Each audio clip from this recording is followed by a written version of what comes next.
Satpur Ambad link road परिसरात पिण्याच्या पाण्याची मुख्य पाईपलाईन फुटून लाखो लिटर अमूल्य पाणी अक्षरशः रस्त्यावर वाहून जात असतानाही महानगरपालिका मात्र बघ्याची भूमिका घेत आहे। पाणी टंचाईच्या तक्रारींनी शहर हैराण असताना ही घटना म्हणजे प्रशासनाच्या निष्काळजीपणाचा कळस आहे। जुनी पाईपलाईन काढण्याचे काम जेसीबीच्या साहाय्याने सुरू असतानाच इंडियन ऑइल पेट्रोल पंपाजवळ थेट पिण्याची पाईपलाईन फोडण्यात आली। त्यानंतर तब्बल अनेक तास पाणी वाया जात राहिले। रस्ता जलमय झाला आणि वाहनधारकाचा प्रचंड मनस्ताप झाला। वाहतूक विस्कळीत, अपघाताचा धोका वाढलेला, पण पालिका कुठलीच काही नाही। नागरिकांनी वारंवार तक्रारी करूनही पाणीपुरवठा विभागाने वेळेवर दखल घेतली नाही। आधीच खड्ड्यांनी पोखरलेल्या रस्त्यावर पाणी साचल्याने परिस्थिती अधिकच गंभीर बनली आहे।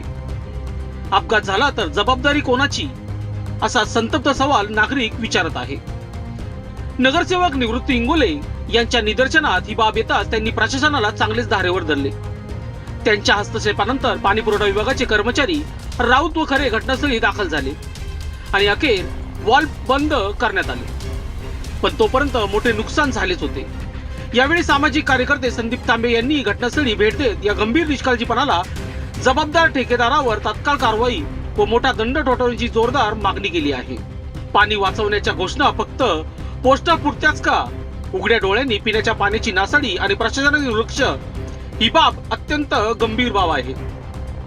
महापालिकेने तात्काळ कायमस्वरूपी उपाययोजना न केल्यास नागरिक रस्त्यावर उतरतील असा इशाराही परिसरातून दिला जात आहे।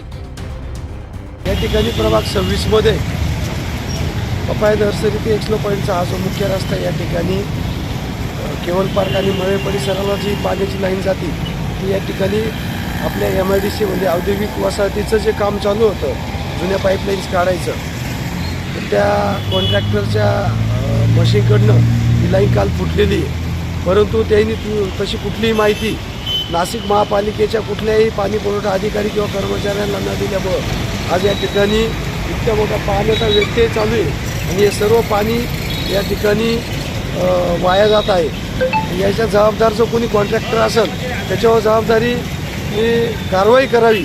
या ठिकाणी माहिती आपल्या महापालिकेचे कर्मचारी आणि अधिकारी राऊत साहेब आणि खरे साहेब यांना भेटल्यानंतर त्यांनी तत्परतेने या ठिकाणी ही माहिती घेऊन त्या पाण्याचा वाल बंद करून ते पाणी जे वाया जात होतं ते थांबवण्याचं काम केलेलं आहे। परंतु औद्योगिक वसाहतीचं जो कॉन्ट्रॅक्टर जो कोणी असेल त्याच्यावरती या ठिकाणी दंड करण्यात यावा किंवा कारवाई करण्यात यावी की त्याला ही सगळी गोष्ट माहीत असताना त्यांनी महापालिकेच्या पाणी पुरवठ्याला किंवा इतर कुणी अधिकाऱ्यांनी माहिती कळवली नाही।